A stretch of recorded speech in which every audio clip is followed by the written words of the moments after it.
जी अश्विनी जी, आप हमेशा ये कहते हैं कि शब्द भ्रम है। हम भी ये बात समझते हैं कि एक ही लैंग्वेज में एक अर्थ को बताने के लिए एक ही शब्द काफी है।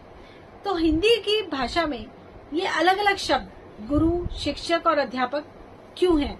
हम गुरु कहते हैं सांदीपनी जी को, गुरु कहते हैं द्रोण को, तो क्या ये शिक्षक और अध्यापक आप मॉडर्न टाइम्स में जुड़ गए हैं? ये शब्द क्या डिफरेंस है इन तीनों शब्दों के बीच में? जी देखो, एक शब्द है एलिजिबिलिटी, सुना होगा, योग्यता। तो सबसे इम्पोर्टेंट शब्द एलिजिबिलिटी है, जो डिफाइन करता है इन सारे शब्दों को जो तुमने भी लिए, शिक्षक, गुरु, प्रीचर, गाइड, टीचर, अध्यापक, और भी अगर कुछ है तो इस लाइन में गिन सकते हो। Eligibility is the key. और कंफ्यूजन ये है कि हम लोग ऐसे कहते हैं, एक शब्द है शिक्षा और एक शब्द है विद्या, और ये तो एक मतलब अजीब सी कहानी है अक्सर में देखा जाए तो। जब गुरु की बात करते हो तो उसमें शिक्षा और विद्या से कोई कनेक्शन ही नहीं है। शिक्षा ली हो ना ली हो, विद्या ली हो ना ली हो, सेल्फ स्टडी की हुई होगी तो वो गुरु बन सकता है। गुरु कोई भी बन सकता है। जैसे माँ जो है कोई भी स्त्री बन सकती है, चाहे वो पढ़ाई करी हो उसने ना करी हो, एजुकेशन कोई भी लियो, किसी भी तरह की लियो ना लियो, कोई फर्क नहीं पड़ता उससे। It's all immaterial. तो गुरु और शिक्षक में तो फर्क यहीं पे समझ में आ जाएगा। शिक्षक तुम बिना पढ़े नहीं बन सकते। शिक्षक बनना है तो उसके लिए तुम्हें ट्रेनिंग भी लेनी पड़ेगी, एजुकेशन भी लेनी पड़ेगी, और सब्जेक्ट वाइज है ये। मतलब कोई एक पर्टिकुलर सब्जेक्ट के टीचर बन सकते हो, तुम शिक्षक बन सकते हो। तो शिक्षक की लिमिटेशंस बहुत है, यानी उसकी जो नॉलेज है, जानकारी है, वो बाउंडेड है, वो उससे बाहर नहीं जा सकता। कोई भी जो शिक्षक है वो उस बाउंड्री से बाहर नहीं जा सकता किसी भी हालत में। ये समझने वाली बात है। ऐसे ही हमारे यहां पर ना एक शब्द होता था विद्या। हिंदी में दो शब्द हो गए, एक विद्या और एक शिक्षा। शिक्षा कब आई मुझे मालूम नहीं, पर पहले जो है गुरुकुल में विद्या सिखाई जाती थी। तो आप इसको इस तरीके से समझ सकते हो कि जो हॉस्टल में रह करके, यानी घर छोड़ करके अगर आप शिक्षा लेने जा रहे हो तो उसको विद्या कहा जाता है।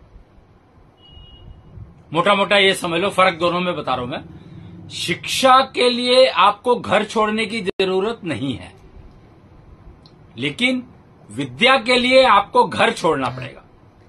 यानी कि जो गुरुकुल में स्टूडेंट्स जाया करते थे, जैसे हम श्री राम जी के बारे में सुनते हैं कि वे गुरुकुल में गए और वहां उन्होंने विद्या ग्रहण की, शिक्षा नहीं। जी। सिमिलरली गुरु सांदीपनी के आश्रम में श्री कृष्ण, जो कि पूर्ण अवतार हुए विष्णु के, वे भी गए, यानी कि विद्या ग्रहण करने के लिए गए। जी। तो यहाँ शिक्षा और विद्या, क्या इन दोनों शब्दों में कुछ फर्क है?